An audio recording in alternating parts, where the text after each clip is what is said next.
Today we begin on Sutra 7. And for those of you who weren't here last time, my name is Ryan Kurzak, and I'm a minister in the Kriya yoga tradition of Maha Avatar Babaji, Lahiri Mahasaya, Swami Sri Yukteswar, Paramahansa Yogananda, and Roy Eugene Davis. And I'm happy to be here today to continue on with the Yoga Sutras.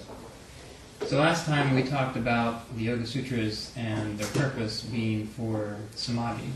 So yoga in this context is the oneness state that all yoga is geared towards, even Hatha yoga. Hatha yoga is geared towards getting your body and mind sound threaded together so that you can experience the purity of your consciousness beyond time and space, beyond your attachment to your body, beyond attachment to your emotions and the circumstances in your life. And that's what we're talking about. That's what the Yoga Sutras are all about. They're formulas to experience this enlightenment. So I want to remind you about the purpose from Sutras 2 and 3. So Sutra 2 in Chapter 1 reads, "Samadhi is experienced when fluctuations and changes in the meditator's awareness are restrained and pacified." So samadhi, that oneness state, is experienced when all the changes that you've got in your mind, all the changes that you've got in your consciousness cease. When that's done, you're aware of yourself as you are, eternal, free, serene, whole, and enlightened. And 3 goes on to say, "The seer," that's you, "then consciously abides in its own nature, or its own essence." So once everything's stopped, there's only you.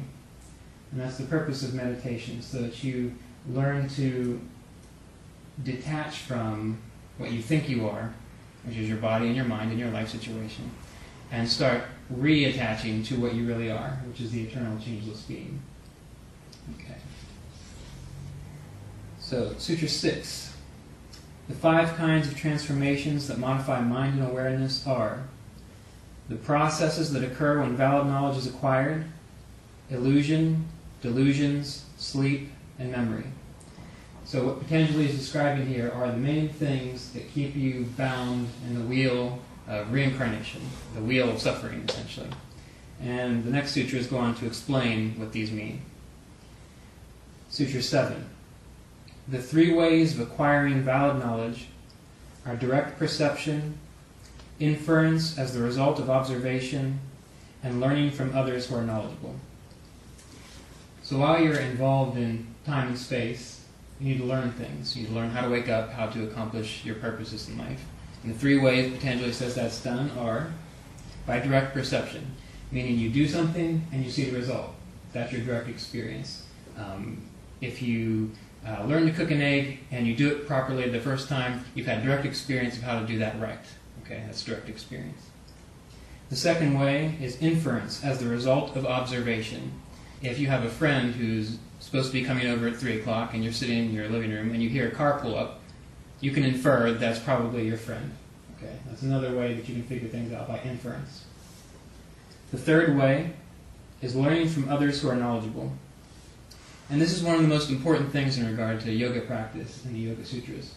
I know this is skipping ahead to Vasishtha's Yoga, that text, but one of the gateways to liberation that Vasishtha says is important are the company of enlightened spiritual people. Okay? When you hang around people who've experienced the state of consciousness you want to experience, it's easier for you to experience it yourself. Because the people you surround, well, on one level, the people you surround yourself with, that will be an indication of where you are in your life. If you surround yourself with problematic people, more than likely you're going to have problems in your life. If you surround yourself with successful people, you'll have success in your life. The same thing. If you surround yourself with people who know how to wake up, who really know how to wake up, and you pay attention to what they do, you wake up as well. Okay? And learning from others who are knowledgeable. That also means that when you find an enlightened teacher, when you find a text that makes sense to you, that stimulates your desire to experience enlightenment, liberation of consciousness, the key there is to put into practice what is being taught.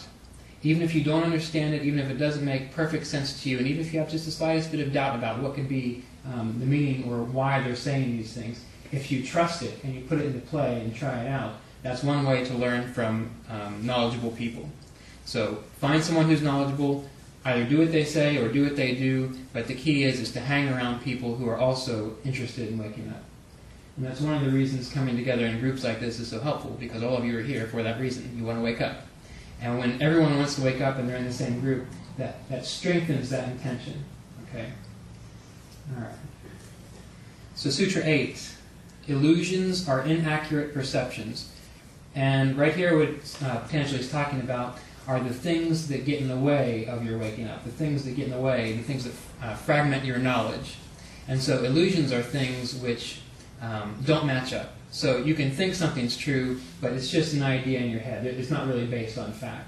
One of the practices of yoga that most people overlook is uprooting the illusions they have in their mind about life and what it means to practice spiritual growth, to live effectively. So part of yoga practice is learning to identify those things which are not true. And there's a lot of them. Okay. So keep that in mind.